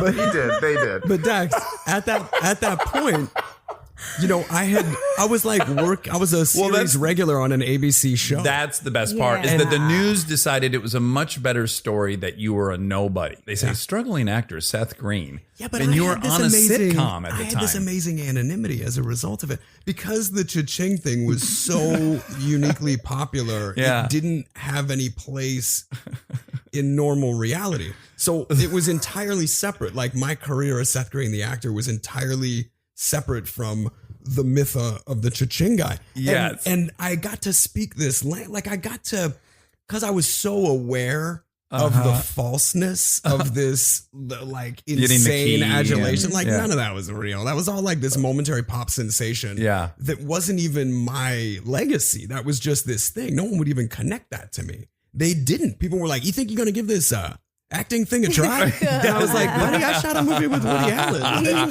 Yeah. What are you I was talking- on Johnny Carson 5 years ago. That's Which, actually by the true, way, yeah. Seth, if you're bored, please go down a Seth Green YouTube rabbit hole. It's one of the best because you'll discover this video about the New Orleans Saints. And then also you'll see Seth Green on Johnny Carson wearing really tall Converse. That was when the Converse that were really tall were popular. I had my Bugle Boy jeans pegged above my calf at the time. I had some pretty bad, some But it's so ill-informed epic, fashion choices. that you had been a guest on Johnny Carson, talked to him, and then this local news anchor is like, "Hey, kid, you think you might stick with this?" Yeah. Well, that's what, like I said, it gave me emotional plausible deniability. So I wasn't really affected by the highs and lows of being the Cha-Ching guy. It's just, Right. It's just like another part I got to play. But I know you intimately, and then also to watch this news story on you and to see that you're doing a great job of navigating it at 16 years old because it's such a bizarre scenario So to be. They're silly. parading you around a city like Mickey Mouse, and people are screaming at you, and you're getting the keys to the city, and clearly you don't love you don't love your catchphrase Cha-Ching. Yet when it's fucking game time, you go out on the field and you went for it. Because the show must go on, Dax. Absolutely. There was no plan. And I quickly Absolutely. realized as I turned to all of the New Orleans cheerleaders, they were like, we'll follow you. And I was like, I don't have a fucking plan. What are you talking about? And he went out there and he's doing the splits, karate kicks, Are you screaming doing Cha-Ching. Cha-Ching? Oh, Yes, you he's are. screaming I Cha-Ching basically over and just over again. acted out what I did in the commercial. Okay. Like an Aikido kata with Cha-Ching as my battle cry. And 90,000 people are losing their shit as if Miley Cyrus is performing. But that goes on for like 7 or 8 seconds. And then everyone's like, all right. Oh my God. Insane. But that's so evolved to be 16 and on a show and to be like, I guess I'll go with this. To play that role of Yeah. the story. Yeah, that's what I'm saying is I would have been defensive when the guy treated me that way, and I would have been telling them about my ABC show. This is the exact point I'm making, is you somehow seem to have had this crazy North Star even from being young. It's impressive. It is really impressive. Oh, thanks. Yeah, very few people can inhabit the shoes of the Cha-Ching guy with such aplomb and grace. Well, I would like to be able to do this for the rest of my life, and I've seen what it takes, you know. Last thing I think is really one of the best stories you ever told me is that you went to the MTV Movie Awards one time. By the way, please feel free to bring up any humiliating story about me. But again, it's one of my favorite parts of your personality is that you embrace all of your comedic. You try things at different But you points. went one time to the MTV Movie Awards and you wore a tuxedo shirt. Am I remembering that correctly? There's two different things that I did. Okay. Because I was trying, because they were like, be funny at this thing. But one of the times I got to go to the MTV Awards, I was like, it's a rock and roll thing. I've seen people wear rock and roll shit. I wore some leather pants. Leather pants. To the MTV Awards, and I saw the pictures of me with the leather pants, and I was like, what the fuck are you even doing? There's no playbook. It's so hard. And you're young. What are you going to do? Yeah. And then the other time, Q-Tip and I was so excited. I'm on stage with fucking Q-Tip. Yeah. And they pitched Q-Tip this from bit. Tribe Called Quest. Tribe Called Quest, yeah. So they pitched this bit where I've got like a full prosthetic, like sexy bouncy boobs. Okay. And we're introducing like what a fucking Jason job. Derulo or somebody, or I can't remember who it was. Somebody with abs whose like whole thing was him with no shirt on in the video. Yeah. And so they're like, they wanted me and Tip to be like, oh, this guy, he's so ripped. Well, I'm not afraid to take my shirt off. And then in the copy, it's we both take our shirts off. Right away, Tip is like, I'm not taking my fucking shirt off, man. Yeah. And I said, I'll do it, but it would be funny if I've got like photoreal boobs. And then this is a joke Then it's and a not bit. just me taking my shirt off, which I'm not interested in doing on stage. Yeah. So they went down to Venice Beach and Lickety Split got me one of those illusion shirts that looks like a muscle. bikini top. Uh-huh. Right? Oh, and so I've got oh. that on. And on stage, I like did this bit, this quick change, pulled this top off, and it just bombed. It just like didn't back away. And I was like, man, trying to be funny instead of just it's dangerous. introducing Yeah. whoever it was. The stakes are high. D'Angelo, that's who it was. Oh, yeah. He did have an incredible body. Yeah. But particularly when you say his name immediately, he had arrows. He had the most pronounced arrows I think I had seen up until that point. Yeah, he only drinks water and then runs wind sprints 100 times a day. Yeah. And it pays off. Well, Seth, thank you for coming and being so honest and open and self-deprecating and lovely. Dax, I'll tell you that's one of my favorite things about you, and I think the reason we've been friends so long is that you have been exceedingly often painfully honest. And it's I'm an overshare. Yeah. No, not really. It's more like you're very willing to make certain that all humans are experiencing similar things. And that's incredibly compassionate. Thank you. You know, I kind of have the opinion, I think this comes from being in AA for so long, is that I've heard people share triumphs a lot, and I've heard people share failures a lot. And I have always learned a lot more from people's failures than their triumphs. I can't relate to what's his ass winning the Tour de France 7 times in a row. I have no relation to that. But the fact that he lied and lived with a lie and perpetuated a lie, I can relate to that. Right. You know what I'm saying? And now I'm deeply interested in that guy. And now I actually feel like I have something to learn from him. How does he navigate that? That's appealing to me. And so I think that's why we both love Jay-Z so much. Yeah. He's probably our number one, right? Like and if you've ever seen that documentary, I think it was called Fade to Black. Fade to Black. Yeah. And to watch how that motherfucker writes songs, Impressive. I've never seen anything like it. Yeah. He listens to a fucking track like for 20 minutes and then walks into the booth and says those rhymes that are so intricate. The references are so deep. God Smart. damn. Did I tell you I sat next to him at the, the Met Ball? Do you know that thing? Oh, sure. Okay, so Kristen always gets invited. I don't ever get invited, but 3 years in a row she got invited. I said, I don't want to go to that. I don't want to wear a tuxedo. And then the 4th year she said, I think you're going to want to go this year because let me tell you who's at our table. Beyonce and Jay-Z. I'm like, I'm fucking there. The whole 3 weeks leading up to it, I am whipping up this fantasy. I'm going to blow his mind. He's going to like me so much. There isn't a chance in hell that he and I aren't going to be like he and Chris Martin. We're going to be thick as thieves. Go to this dinner. Kanye West is also at our table, as is Sacha Baron Cohen. I'm ignoring those guys because I'm so hyper focused on Jay-Z. Jay-Z, I gave my A game to for 25 minutes. I promise you, Seth, if we had both gone to the bathroom at the same time and bumped into each other at the sink, he wouldn't know he was sitting next to me. It was an absolute strikeout. I've never had less of an impact on another human being. Yeah. There was a point. I know. A friend of mine is one of the partners in Southern Hospitality, that restaurant that Justin Timberlake opened in New York. Okay. And I got invited to the opening night, and I went there, and I was obviously there way too early because I was there early enough to get like whatever food I wanted. And, I saw Jay come in the door, and it's a small place, so he walked from the front to the back where I was sitting. Yeah. And I was like, oh my God, is this going to be the moment when I get to meet him and like say something cool? And I made myself really like presentable. Just recognize like, oh, this is not my hat off or whatever. Like, he'll for sure see. And he put on an Austin Powers t-shirt. put it on. He never took his sunglasses off, walked directly into the back of the place, all but did a spin on one foot and then walked straight the fuck out. Like literally checked to see if Justin was there. Justin was not, and he split. And so that's the closest I've gotten to talking to him. Didn't you feel a little bit better though that you guys both had arrived too early?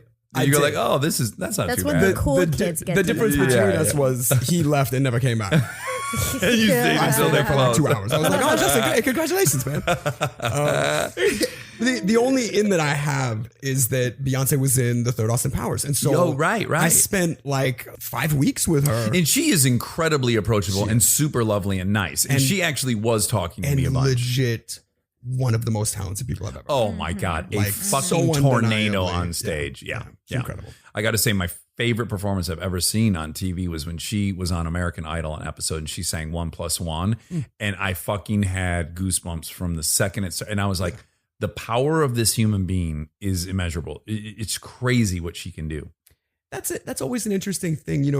Shows like that really pit you as the audience on the side of cheering for people, even if they're not exceptional. Yeah. And that is when kind of you the trick. see someone like Beyonce perform, it sort of reminds you why really talented people stay famous. Everybody wants to do this. But not everybody can do it. Some people get the chance to do it, and then there are some people that are born for it.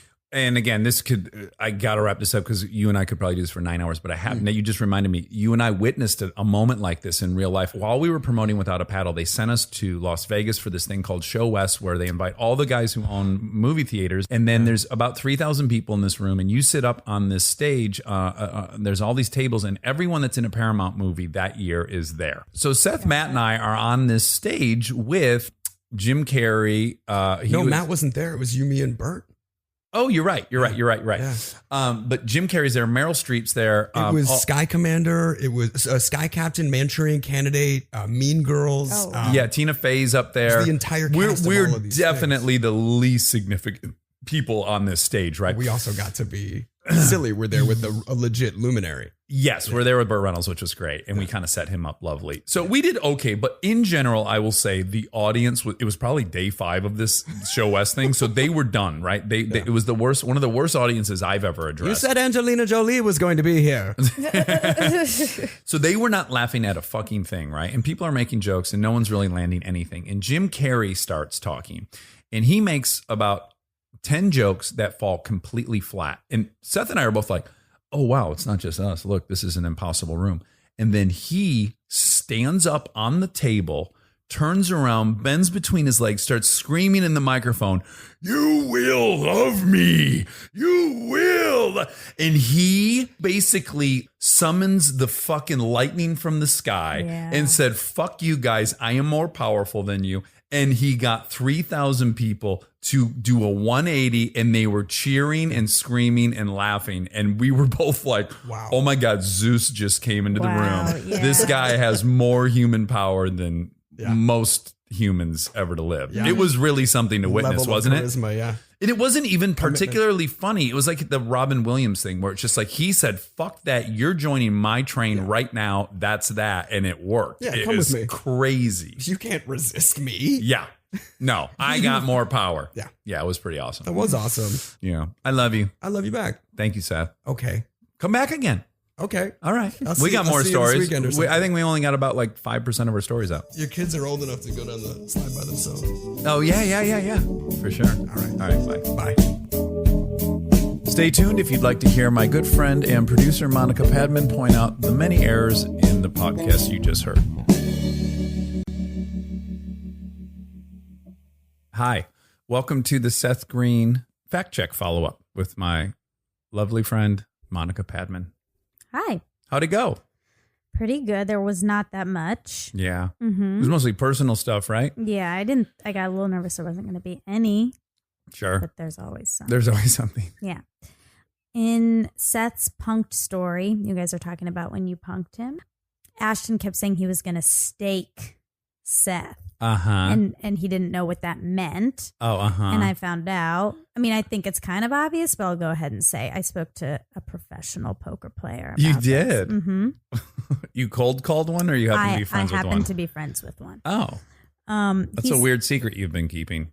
I believe I've told In you the last that before. 4 years, you don't could have listen to me. mentioned. Mhm. Staking and gambling is when someone agrees to pay for the other person's buy-ins and in return splits winnings with an agreed upon percentage, Mhm. which all makes sense now. Yeah. But Okay. not to Seth in the moment. In an already confusing moment. Sure. Yeah. That's With true. bad lighting. Not conducive to hooking up and dancing. And people flying through the window. So then you were talking about Bart the bear Mm-hmm. on your movie, Yeah. Without a Paddle. And you said he's 1,400 pounds, and he's actually 1,779 pounds. Oh my gosh. I'm so happy to hear you say that because as soon as you said 1,400 pounds, I'm like, she's going to say he was 800 pounds, like half Yeah. as much as he is in my memory. But that's great. Yeah, he's actually 1,700 pounds. Uh-huh. I'm going to add another fact that you won't be able to substantiate, but the grizzly bear is considered the biggest bear, Mm-hmm. and that is based on mass. So it's the heaviest bear. But the polar bear is taller. And I do interesting. believe they have shot polar bears that are over 10 feet tall. Really? Yeah. Why? Why'd they shoot them or why are they over 10 feet why did they tall? shoot them just because they're really tall? Well, because people are assholes and they used to. Well, no, they killed specifically because it was inordinately tall. They didn't They like just were how on tall he was? Yeah, I just remember, if you've ever been in one of these Bass Pro Shops, they're all over America. They're very fun to go into. Have you been into one? I'm sure I have. Like there's a lake inside, right? Like an aquarium lake, and there's uh-huh. bass and all this stuff you'd find in a rural lake. And then in the bathrooms, they have all kinds of weird pictures of trophy hunters and the records. I was at a urinal in one, and there was a photograph of a boar in Russia that was 1,800 pounds. Which I had no idea they got that big. Wow. And then I think there's also, there's like statues of the polar bears, the big ones that they've shot, or photographs. At any rate, somehow I know that they're over 10 feet tall. That they're Wow. taller than grizzlies, but not as heavy. So you said that the suites that they put you up at the Four Seasons in Toronto were 2,000 square Oh, that's a feet. huge exaggeration. I can already feel it. Well, so I called. Oh, wow. I called the Four You really Seasons. turn over all the rocks. Yeah, I'm a good student. I called, and so the largest rooms at the Four Seasons Toronto are 3,800 square Oh, feet. my goodness. There's a pattern emerging. I know, but I don't know that you were in the largest room in the Four Seasons. I don't know. We also don't even know if the hotel is the same configuration as it did in 2004. Right? I didn't ask that. 14 no. years ago, they may have. But that's amazing. Yeah. 3,800 square feet. That is a very well-appointed home. Yeah, that's a large living space. Yes. That's a McMansion. And it's presumably just one floor. There's no way it's 2 floors. Maybe. It's not It like could one of be. these, It could have stairs. Let's hope. I once went to a hotel room that had like a, budget in or whatever that That's a rental car chain. no, that's yep. Yeah. That's not budget in. No. There probably is a budget in. I think there is. And I Yeah. think I went to one and I think You it had believe 2 there is- stories. This can't possibly be true. I'm that pretty a budget sure. inn has a 2-story room I'll for fact $39 a night. with my dad. Okay, so Seth joked that he has the standing heart rate of a hummingbird. Mm-hmm. And the average... Lest anyone be concerned. Right. Yeah. I don't, he was joking. It was Yeah. clear. Yeah. But I just wanted to, give some facts on that. The average heart rate of a hummingbird during flight is 1,200 beats per minute. Holy smokes. Mhm. When resting, heart rate reaches 250 beats per minute. And an average human resting heart rate is 60 to 100 beats per minute. I forget the number, but you remember when you and I were listening to the Sam Harris episode on scaling, and they said, with the exception of humans, there is a pretty consistent amount of lifetime heartbeats across the spectrum of mammals or animals. Yeah. So if there's a limited amount of heartbeats, the last thing I'd want is a 1,200 beats per minute heart rate. 'Cause Yeah, you're just wasting. boogieing through time. Right. Yeah. Was that Sam Harris or Radiolab? It was Sam Harris. It was the guy on scaling. Remember how he had modeled every animal, and he found that you can scale up from the smallest insect up to humans, and then onwards to cities, that the pattern still emerges. Yeah. I remember you were telling me about it. I don't think I listened to that one. And for some reason in my head, it's Radiolab, but I don't know. Okay. And then you said that The Italian Job was $100 million movie. Mm-hmm. And The Italian Job cost $60 million to make, and it earned $176.1 million. Worldwide. Yeah. Yeah. So what's interesting about The Italian Job is that it, on its first domestic run, it didn't make it to 100. It just shy of 100. And then they weirdly, which they never do, they re-released it like 6 months later for a couple weekends, and then it crossed 100 million domestically. Oh, interesting. Isn't that weird? Yeah. Huh. You mentioned a podcast that we both listened to where the guest says it's easier to act your way into changing your thinking than think your way into changing your actions. Mm-hmm. And I just wanted to say that is from the Sam Harris podcast, sure. as predicted. And it's episode 110 called The Change Artist.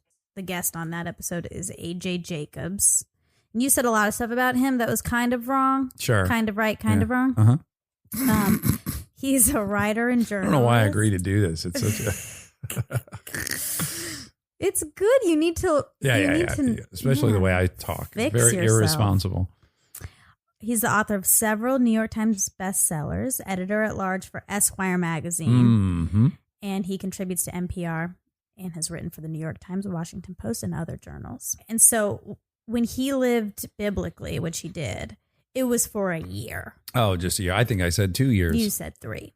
And Okay. and in the 300% off. That's not bad. that's pretty close. Yeah. And the other experiment that you referenced when he got really healthy, which he did do that was supposed to take a year, but it took him 2 years because he was so out of shape. Oh, it took him a year just to get to base. I guess so. And he did a lot. It's an interesting podcast. He did a lot of stuff. It's worth checking out. Yeah. Okay, so you guys were both trying to remember a book about psychedelics by Terrence McKenna. Yeah. Oh, yeah. What's that Okay, so called? he wrote a lot of books, so I'm not really sure which one you guys are referring to. But is it psilocybin? Nope. The Mushroom Grower's Guide. No. Okay. Is it Food of the Gods, The Search for the Original Tree of Knowledge? No. Oh, boy. Okay. Is it True Hallucinations? No. These are all very intoxicating Is it? titles, figuratively and literally. The Archaic Revival? Ooh, that feels like this is the book I had. Or Sacred Mushrooms? No, I think it was Archaic Revival. Okay. Well, he was written a lot of books. Yeah. He's really dedicated himself to the psilocybin mushroom. Yeah. There is a great, Vice has I don't actually know where this lives. I saw it on an airplane on a Vice channel. I guess they have their own channel, but one of their programs is called like Pharmacology or something like that. Uh-huh. And the host of the show is more lab nerd than he is like fish or deadhead person, right? Uh-huh. But he likes drugs, and he goes and investigates. And he went down to Mexico in search of psilocybin, and there's 3 different ones down there. And he turns the corner, he finds someone to take him up this hill, and then they enter this barn, and there's just hundreds of thousands of these psilocybins, and they're fucking huge. Some of them are gigantic. And as a kid, when I did mushrooms, they were teeny. Oh, really? Yeah, and I just looked at some of these were like the size of a small pizza, and I thought, Ooh. buckle up, motherfucker. So I've never done any of these drugs. Right. So And I keep trying to get you to do them. yeah, Yeah. you peer pressure me, but Yeah. I'm stoned. Well, first of all, I Cold. take that as a compliment because you're 30 and I'm 43. So just by you calling me your peer, I appreciate it. Oh. Yeah. I didn't really mean it that way, Yeah. but you can take Okay. it that way. Right. Do you eat the whole mushroom? And does it look like a normal mushroom? No. Well, I've never eaten the kind that you eat fresh that grow off of cow shit, which he then goes to Florida, by the way, and gathers those. I've eaten the ones that are freeze dried. And they're all wrinkled up and freeze dried, Yeah. and they are very colorful. Like the stems have like cobalt blue in them. They're beautiful. Really? Yeah, and you eat the stems and the caps. They're usually all broken up in the bag because they've been freeze dried. And if you want, you can make a tea out of them. You can put some stems and caps in a hot mug of water, and then when you do it that way, it hits you very quickly, much faster than when you eat them. Usually, when you eat them, it's as I recall, it's like 40 minutes before it has been absorbed in your stomach. Do you think the blue area is the most potent? I mean, I think that without any proof, it does seem like that. I would think that is the psilocybin, but I don't really know why that part is blue. They might not even be blue before they're freeze dried. I don't know. Oh, But they were pretty crazy looking in Mexico where he found them. cool. Yeah, it's a neat episode. I recommend it. Lastly, you were talking about how you relate to human stories and how you've learned from people's failures more than their triumphs. And then in doing so, you referred to, quote, what's his ass winning the Tour de France. And, I think we all Lance. know it's Lance Yeah. Armstrong, but I just wanted to clear that up. Thank you. Just in case. Yeah. Although liability wise, it was probably smarter to just keep it, No, he did win the Tour de France. Oh, that's true. But then So I go it's on to okay. say he cheated, right? Whatever. It's all Yeah. out there. Before he ever admitted maybe to he it. did. And I had friends who were big fans of his. And the way they would passionately explain to me that he was not doping, he's been checked every time. Just ignoring the fact that there's no way a human can win that race 7 times. It's the confirmation bias thing. It's like Yeah. you can ignore the most obvious fucking thing. Like no one's going to win that race 7 times in a row. It's so grueling. I guess so, but people want to believe. Yeah, in they do. Power and Just in spite strength. of very on the surface logic, That's just that's Yeah. a superhero level accomplishment. I guess 7 that's Tour true. de France. Yeah. Well, thank you, Monica. I enjoyed that. Did you enjoy listening to Seth Green? Yeah. Isn't he the sweetest motherfucker? Yeah. Yeah. All right. Good night. Good night.